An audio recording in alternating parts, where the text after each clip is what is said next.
Hi, welcome back to Corporate and Organizational Leadership. What we're going to do now is we're going to look at an overview of Northouse Chapter 3, which explains the skills approach to understanding leadership. Now, what we're going to do is we're going to look at two versions of the skills approach. We're going to look at an older, simple three-skill approach developed by Katz in the 1950s, and then we're going to look at a more modern skills model that corresponds really well to how we tend to think about leadership development. That was developed by Mumford in about the year 2000. Now, let's look at an overview of this skills approach, both models included. First of all, this perspective on leadership is once again, just like the trait theories, leader-centered. That means we're looking at the leader. We're not saying that leadership belongs to the group. We're not looking at the followers too much. We're looking at the leader and focusing on what the leader's responsibility is, how the leader develops leadership, and so we're focusing on the leader. Now, unlike the trait approach, there's an emphasis on skills that can be learned and developed. And so that's different. The trait approach kind of assumes that, yeah, we've got these traits. Now, we as Christians said we can develop those and move by the power of the Holy Spirit in certain directions. But this approach to leadership assumes that everybody has the potential to develop their skills to some degree. Now, how could we define leadership skills? We could use it as the ability to use one's knowledge and competencies to accomplish a set of goals and objectives. So it's like using what we have, whether that's our knowledge, our experience, our beliefs, our values, our abilities that have been developed. We use those to accomplish a set of goals and objectives, which include getting other people to work towards the objectives also. Now, let's look at the first model called the three basic administrative skills, developed by Katz in the 1950. And in this approach, you can see there's three columns here, three different sets of skills. There's technical skills, and this is easiest to understand maybe in a manufacturing context. When you're manufacturing something, for a while, I worked in manufacturing in aerospace. You need some technical skills to actually put together these satellites or spaceships or airplanes, whatever we're putting together. That might include soldering skills. It might mean welding skills. There's all kinds of skills that are needed to actually manufacture something. Another set of skills have to do with human skills, and that's how to deal with other humans so that you can coordinate your efforts, so that you can get done what you want to get done, so that you work together rather than against each other. And then there's conceptual skills that include problem solving, dealing with abstract ideas, and figuring out what needs to be done next. Now, in Katz's three basic administrative skills model, each level of management needs to have a different set of skills. So down here at the bottom, the supervisory, these are the people that are actually leading people who are manufacturing.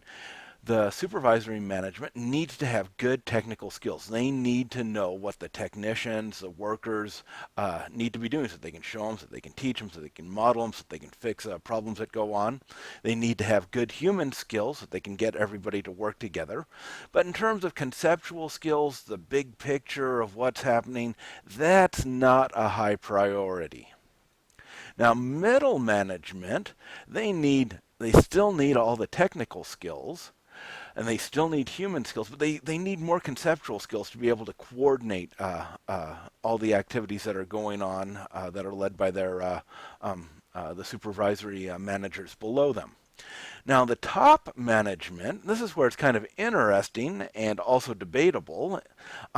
They need less technical skills. They don't need how to solder. They need good human skills, and they need good conceptual skills to coordinate all of the efforts.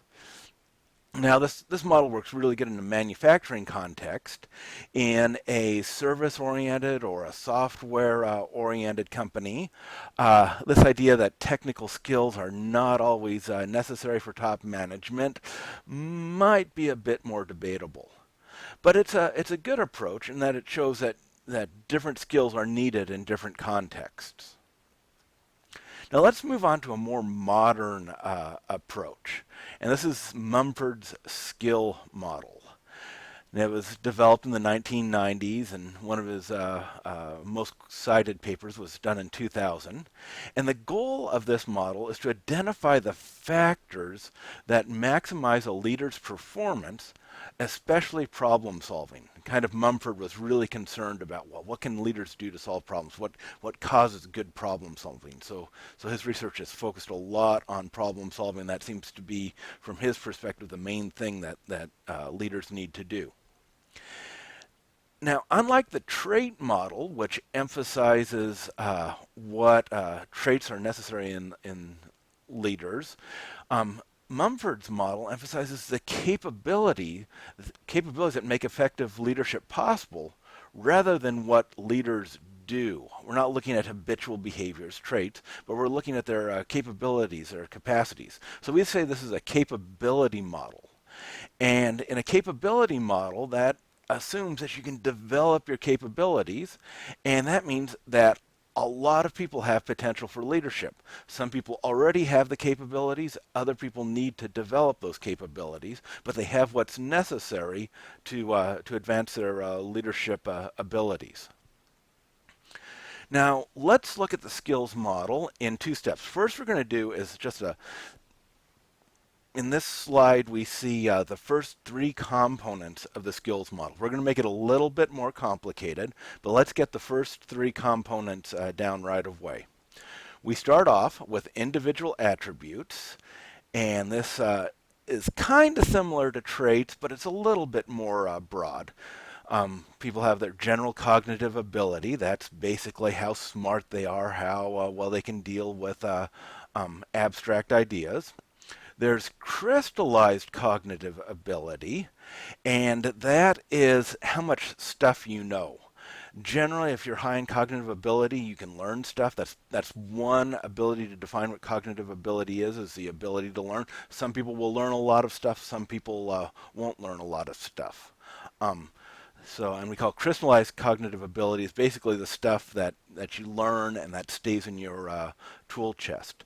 This general cognitive ability, sometimes that's called fluid cognitive ability, the idea that you can take any set of any information, any set of data, and you can analyze it and figure out what to do from there. That's why we call it fluid versus crystallized. So crystallized cognitive ability is basically the background information that you know. We've got motivation, which describes the desire to lead, to get things done. Some people are high, some people are low. It depends. We have different motivations to do different things. And then we've got personality, and like in the trait model, everybody has different traits. So we start off with these, and the individual attributes that we have will influence the competencies that we will develop. We can develop problem-solving skills. We can develop social judgment skills. We can gain knowledge in all of these areas. And the more competencies that we have, the more likely we will have positive leadership outcomes. And that is especially in this model, is effective problem solving, and that's the main way that Mumford measures performance. So these are the first three components in the skills model.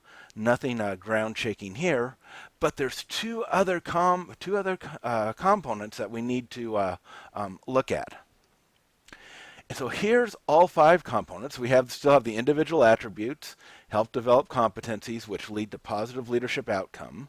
But down here below, we've got some things that influence all of these components. First of all, we've got career experiences. The idea that the more experience you have, hopefully, the more competent that you will be in that field. So our career experiences, they interact with our attributes and they lead to various competencies. So if you've got whatever general cognitive ability you have, plus your experience, that will give you some problem-solving skills.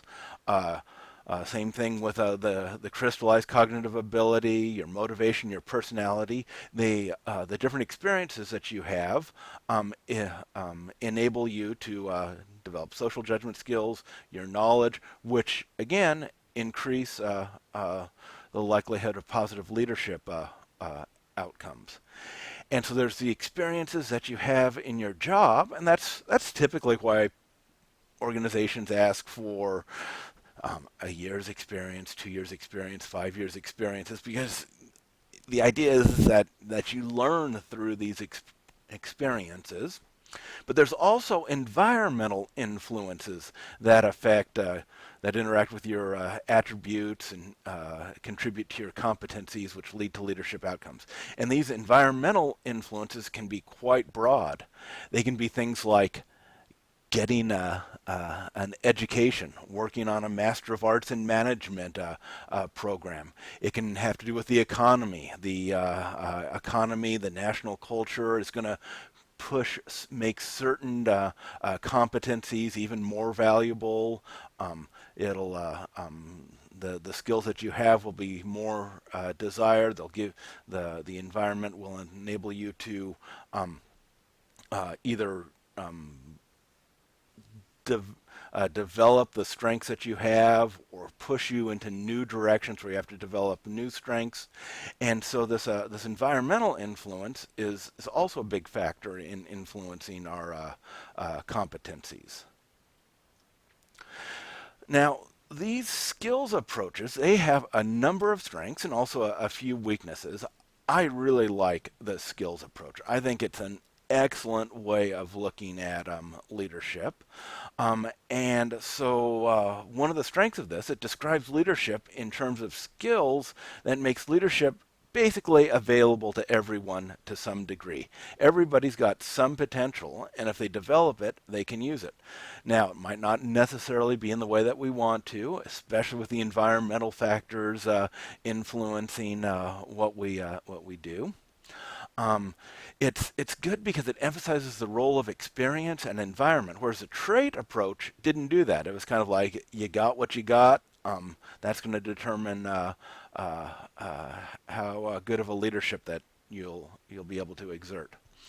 And now, as an educator, something that I really like about this is that it provides a structure that's consistent with the intuitive appeal of leadership education programs. We have this idea that greater education increases your capabilities.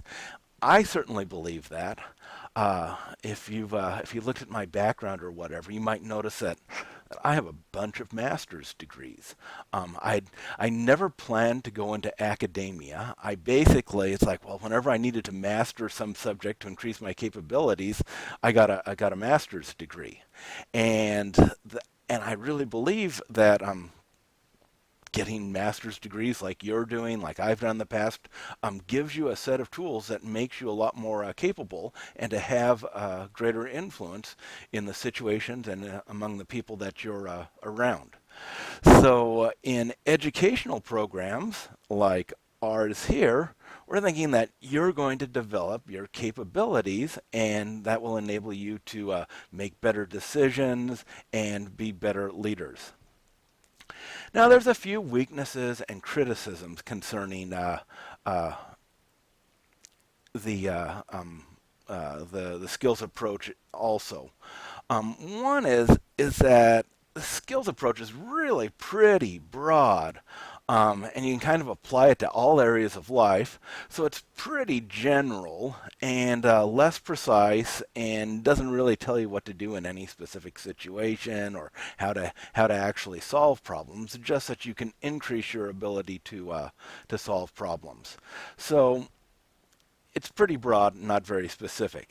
Now, I think because it is broad, it enabled us to get the big picture of what we're trying to do in developing our leadership skills. But people that want specific things to do in specific circumstances aren't going to be too excited about this approach.